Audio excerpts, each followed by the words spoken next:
My name is Angela Clark. My name is Elizabeth Bowen. My name is Roman Rivera. We are representing the Chicago Ridge Public Library.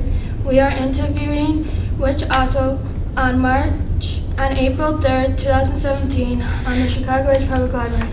This interview is being conducted as part of the Project Next Generation grant for the Veterans History Project at the Library of Congress and the Illinois Veterans History Project. Founding the Project Next Generation grant award by the Illinois State Library, a department of the Office of Grant we award by the Illinois State Library, a department of the Office of Secretary of State, using funds provided by the U.S. Institute of Museum and Library Service under the provision of the Library Service and Technology Act, LSTA.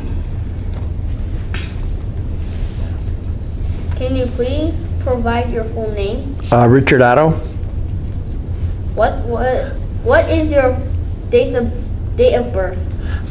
April 16th, 1946. Where were you born?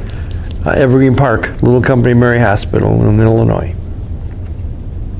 Who are or were your parents and what are or were their occupations? My dad was a chemist at Corn Products in Summit, Argo, and my mom was a homemaker. What branch of service were you with? Army.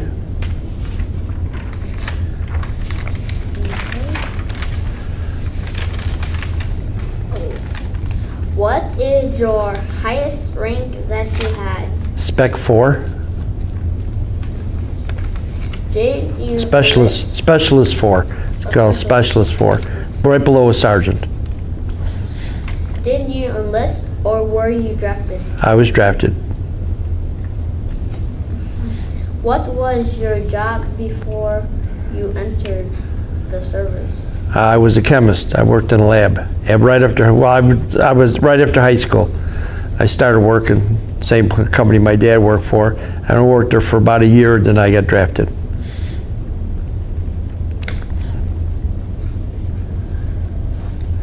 How old were you when you started serving? 21. What year did you serve in? 66 and 67. How long did you serve for? 21 months. How did it feel when you started your serving experience? Scared. But I was looking forward to serve my country. Was it scary when you started to serve? Scary? Yeah, because you know what you talk to other people and that you know what's going to happen and that, but you still have to experience yourself. So I was concerned and everything and what was going to happen and that. Where did you train at? Fort Polk, Louisiana. Basic training. That was for 8 weeks you go. And you can't come home. You have to stay there the whole time. You can't. You have to, basic training, you have to stay there the whole time. How long did you have to train per day? About 12 hours a day, sometimes more, depending, because you did a lot of stuff at night. You had to be up like 5 o'clock in the morning every morning.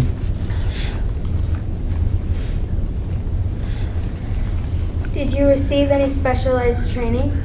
The engineer training, that's where I was an engineer, and field force training, and the basic training. Where were you stationed? I was at Fort Polk for the basic, and then I came home for 2 weeks. We got to leave for 2 weeks. Then I went to Fort Leonard Wood, Missouri. What were your living conditions like? Well, you lived in a barrack with other soldiers, and It was just, you had a bunk in there. That's all you really had in there was a bunk and a suitcase, a foot locker you had in front of your bed, in front of your bunk and that. How was the food? Sometimes it was okay, sometimes it wasn't. They call it, you had this stuff for a lot of times, they call it beef on a shingle. It's like chipped beef on a muffin, like, you know, that was pretty good. And they had potatoes a lot. But you got 3 good meals. You got 3 meals every day, so. Were you able to have a social life? Not too much, not during basic, and in advanced training, you could go away on the weekends. But if you're not in your home, and really, you know, you're not going to come back home like on a Friday night or something, have to be back Sunday. So there was social clubs around there. There was a lot of clubs on base where you could go and visit with the other people and all that stuff.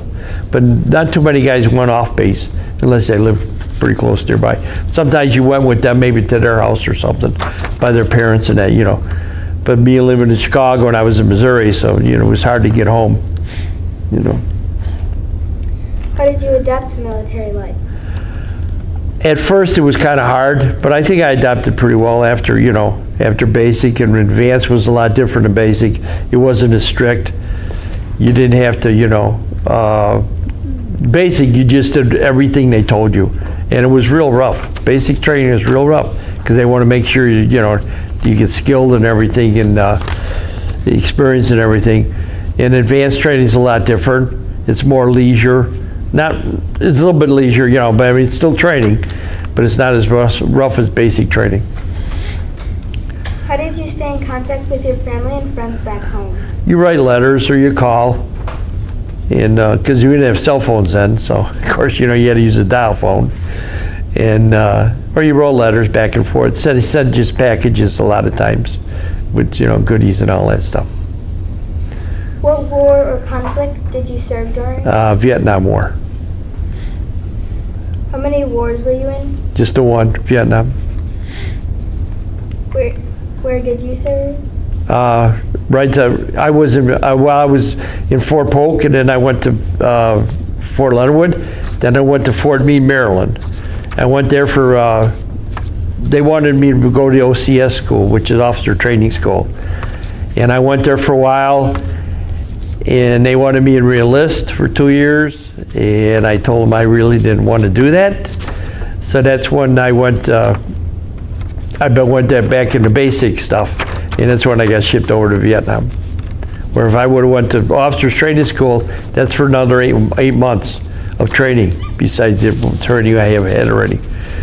So I decided not to, so then I went over to Vietnam. How did you feel while you were serving? At first, it was a tough, difficult experience in that, but then I was serving my country, and that's the main thing, you know. Everybody should, I feel that everybody should do it and serve their country. I know it's hard for some people, especially during the Vietnam War, because a lot of people didn't want us to be over there in Vietnam, and a lot of people didn't respect a lot of the servicemen that went over there, and it wasn't our fault that we were over there. It was, you know, that we were made to go over there because of the conflict. And a lot of people in Vietnam didn't even want us over there to help them out. And we had to watch when we were over there. Even we were in South Vietnam, we were fighting North Vietnam, and even a lot of people in South Vietnam didn't, like you said, they didn't want us over there neither. And a lot of people in the country here didn't like the war, the reasons we were there and everything. So they didn't respect some of us when we got back in it. Did any of your siblings serve in the service with you? I had one brother in the service. I have 2 brothers. One of them was in the service.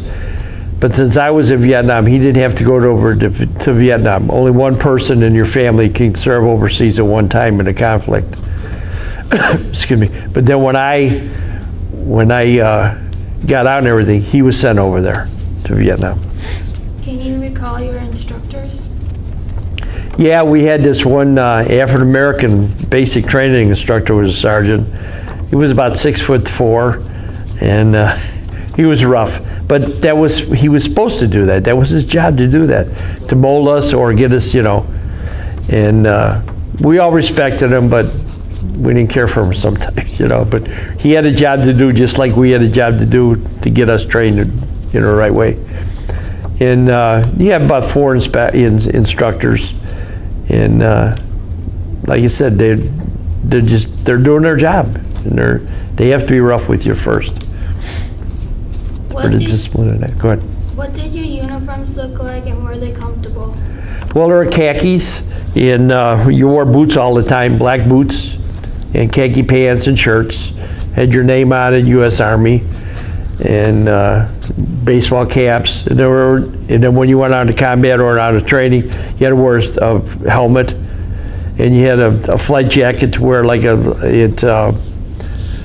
with the pockets and all. It was like a flight jacket, which is kind of heavy, and then you had a dress uniform, which you didn't wear that much, but it was kind of it with the uniforms then. Can you tell me about your early days of service? Well, basic training was rough. Like I said, you get up 5:30 in the morning, and sometimes you get to bed till 10 o'clock at night sometimes. Sometimes you had to do night training too, but then you'd have to, you'd have to get up in the morning then.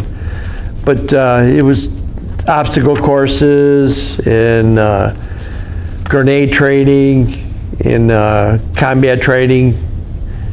Of course, when you had the training, you always used blanks and everything. So, but like the grenade training was pretty good. You have to throw grenades at different people and that, and did like KP duty, which isn't really training, but if it's in basic stuff like that. Were you in the front lines or back lines? I was in the back lines, thank goodness. I mean, there was a lot of guys who were in the front lines that are friends of mine, and I have to, I served my country, but I wasn't in the front lines that much because I was an engineer and I drove a truck, and we weren't in the combat part. The only thing, I would transport troops a lot of times up to the front lines or near the front lines. And one incident is this guy I got pretty well acquainted with from Colorado. He was driving a smaller truck. I drove a deuce and a half, which is a bigger truck, like a dump truck size. But you just have soldiers there in the back and everything, transporter. Excuse me. And he was in like a pickup truck, and we were taking some troops to the front lines, and we hit a mine. And he hit a mine with his the truck Jeep in front of us, and he got killed. And he was maybe from here to the end of that wall in front of me, when it happened. So I always think that if it was just fit or not, but he had a smaller truck than me, and if he would have made it past, and I might not have made it past because we had the double wide tires and everything on the back. And that was the only real action I really saw up there, and so it affects you that, but I served my country, and Why did you make that decision? to get into service. Well, I was drafted, but I always told my parents that if I wouldn't have been drafted, I probably would have enlisted. The only thing, if you enlist, you go for 3 years. If you get drafted, at that time, when you got drafted, you went for 2 years. If you enlisted, you went for 3 years. And what did you do? I was an engineer in 79th Engineer Group. We were at 1st Field Forces. We were near Saigon, and I'm sorry, we were near Benoit, not Saigon. I'm sorry. And like I said, what I did is I drove troops around a lot to different sites where they were going to build stuff. And I didn't do it myself. I drove a truck in it, drove the guys back and forth around in it. What was your wartime service like? Well, kind of what I explained a little bit. One thing is our compound we were the first Cav, which is the big cavalry division, and they were stationed near us in this Long Bend, the compound and everything. And there you saw a lot of stuff. A lot of times their tanks came, you know, it was just some stuff I wouldn't really want anybody else to see sometimes. And one thing I have to say is our compound was hit one time, real bad. And what they had too, when you were over the service overseas, you went. It was called R&R, rest and recuperation. For a week, you got to go. You'd go to Japan, go to Hawaii. You know, you got to go Thailand. You could go away for a week during your term of service over there. And I was in Japan when our compound got hit, and I wasn't there. And a few of the guys that I knew got killed in that too. But like I said, I was fortunate enough to be on R&R at the time, and I wasn't there when it happened. And another thing that happened, what you did is you had to, when you were in Vietnam, you had to do guard duty every night. And maybe once a week you'd have the guard duty because you had so many, you know, take turns. In our, about a mile from us, there was the biggest ammo dump in Southeast Asia at the time. And we were on guard duty one night, and it blew up. And it lasted for almost a day. Wow. It started at night and lasted almost the whole next day, stuff just going off, because it was the biggest one in Southeast Asia, the ammo dump they had. And another thing is, like I mentioned about the North Vietnam, we were fighting the South Vietnam, but there, you couldn't tell who was your enemy sometimes. And we had these people that would work on the compound. We'd have to search them in the morning when they come in, and they would do, you know, like they were called mamasans, like a maid that would clean your barracks and stuff like this, and guys that worked on the compound and everything.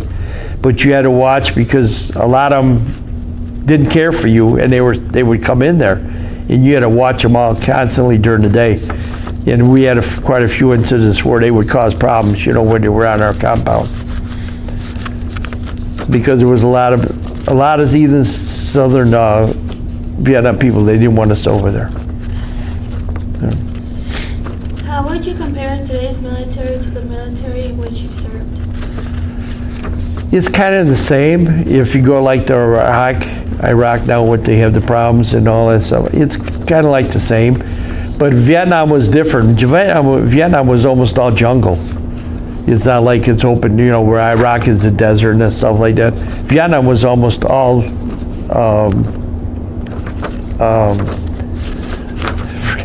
jungle and everything, you know, and it was different. It was just, you know, different. What did you do for recreation when you were off duty? Well, we had basketball courts, you know, we had a basketball hoop set up, and we played, you know, baseball and this stuff like that. The odd thing is, I looked for a picture and I couldn't find. We had a monkey on our base, on our barracks. We had a monkey and we had a dog. You know, we played with a lot too, you know, everything. What are the steps in doing that? Pardon? What are the steps in doing that? I don't know, I'm sorry. Like, how did you go into what were the steps to go into the military? Oh, just like I mentioned before, I think basic training and an advanced training, and then to serve your time, you know, after the training and everything. Depends where a lot of people went to Germany or somewhere non-combat, or, you know. Where were you when the war ended? I was in Vietnam. Well, I was out before the war ended. So I went back, you know, I got out. What I did is I stayed in Vietnam for an extra month, and I got into service 3 months early. They had that program then. If you stayed over there more than, you went over there for a year, 12 months. But if you stayed a little bit longer, you got out of service 3 months early before your enlistment time was up. So what I did, I stayed over there like a month and 4 days extra. And then we came back to Oakland, California, and that's where we got discharged and everything.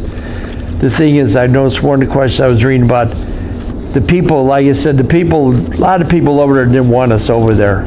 And when we got out of the service in Oakland, there was a lot of demonstrators and protesters and everything over there that would harass us when we got out and everything. because that's just the time it was, you know. How did you return home? Flew home. How did you readjust to civilized life? Well, I went back to the same job I had when I left. You know, it was hard for a while.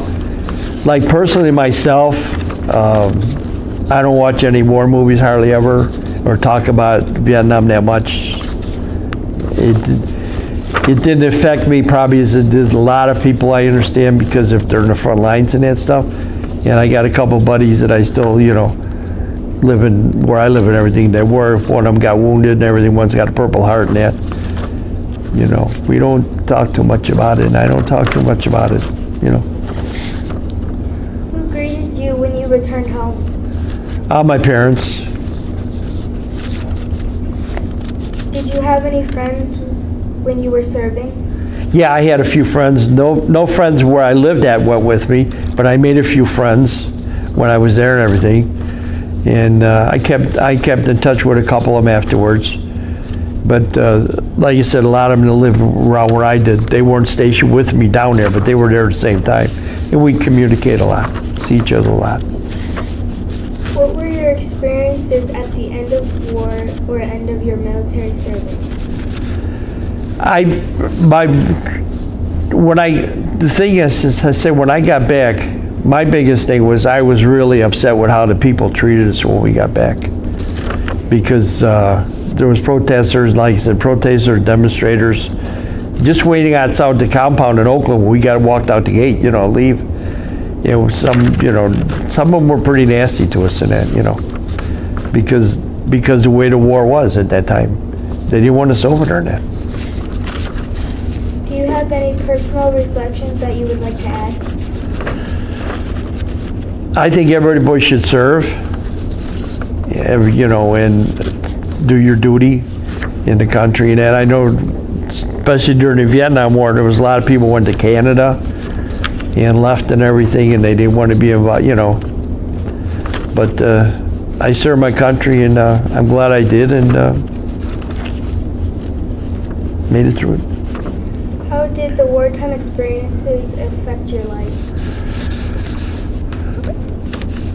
I saw a lot over there that I wouldn't probably seen if I wasn't in the service.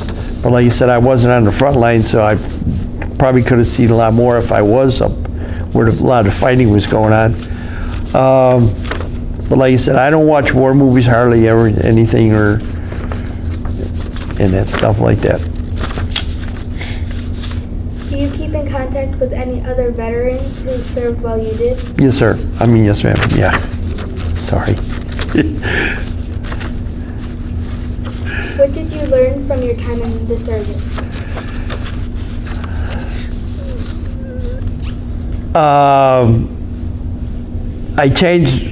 I think I changed my attitude toward the service a little bit. I was gung-ho about going and everything and serving my country.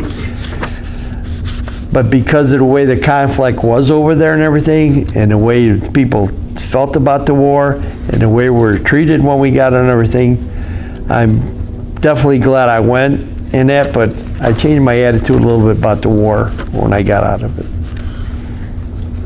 Are you a member of any veteran organizations? If so, which one? Yeah, I'm the American Legion. There's Veterans of Foreign War and the American Legion. There's two different. I'm in the American Legion post.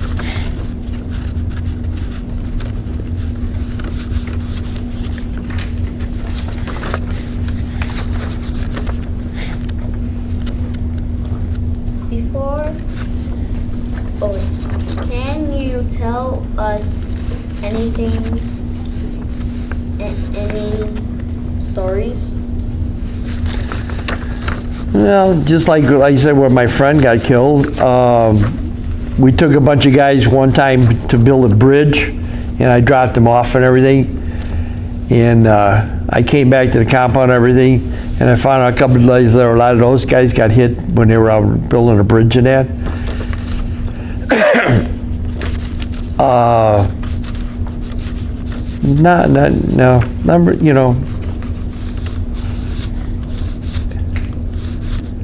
How long did it take to build the bridge?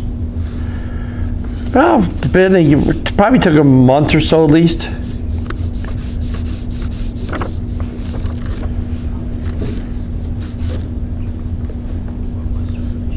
What was the bridge for? To get over, like if there was a river or something, sometimes depending on, where it was, or if there was, they built one for a train, one time they built one for a train to get through, and for the trucks to get through and that.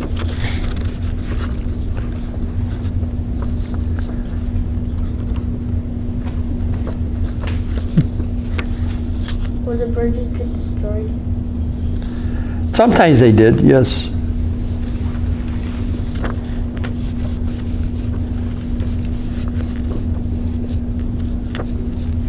Was there any sicknesses going on? Well, yeah, they found out later after Vietnam War, the Agent Orange affected a lot of servicemen that were there. A lot of people died from it. A lot of the veterans that were there. Luckily, I didn't, get infected or anything. We'll admit, try to.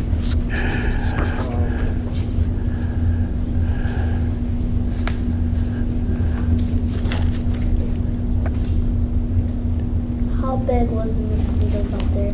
Mosquitoes were bad. We had nets sometimes we had to wear on the helmets. What about snakes? Snakes? I didn't see snakes that much. But one other thing real fast is when we went into town, like on a weekend or something like that, the people over there, the Vietnamese people, okay, their animals were precious to them, okay.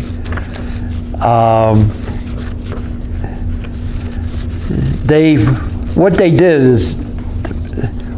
did is if you hit a dog or something, if you were in your truck driving, you hit a dog or something, you had to watch out because they would jump you, the people would jump you. Because the dogs in it, a lot of Vietnamese people raise the dogs and they eat them and everything. So, really. And you had to watch what you did when you went into town and that stuff. Seriously. We were told that the first day we got there.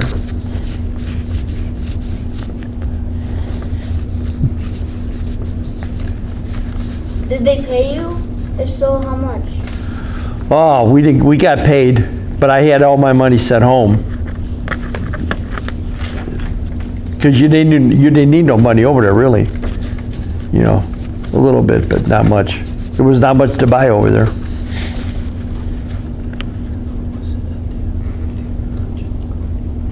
How was it adapting to the jungle?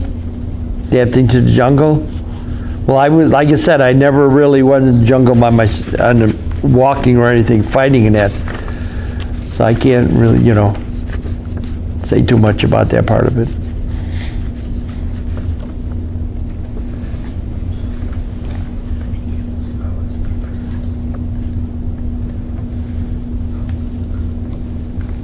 How was the currency different? Vietnam money, it's paper money. Most of it's paper money. And I think it's 75 cents was a dollar, like the equivalent. I tell you the truth, I really don't remember too much. But I think it was like 75 cents was worth a dollar. Over there was 75 cents. But it was all paper money. That's all they used was paper money.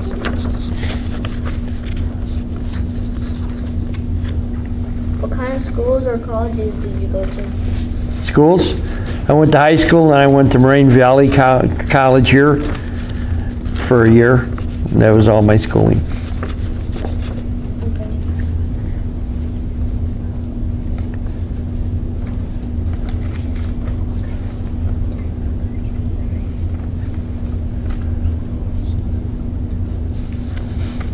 What kind of roles in the military? Kind of rules, basic rules, hard rules. You can't break them because you'll be in the bitter brig if you do. Or you'll be on KP duty peeling potatoes.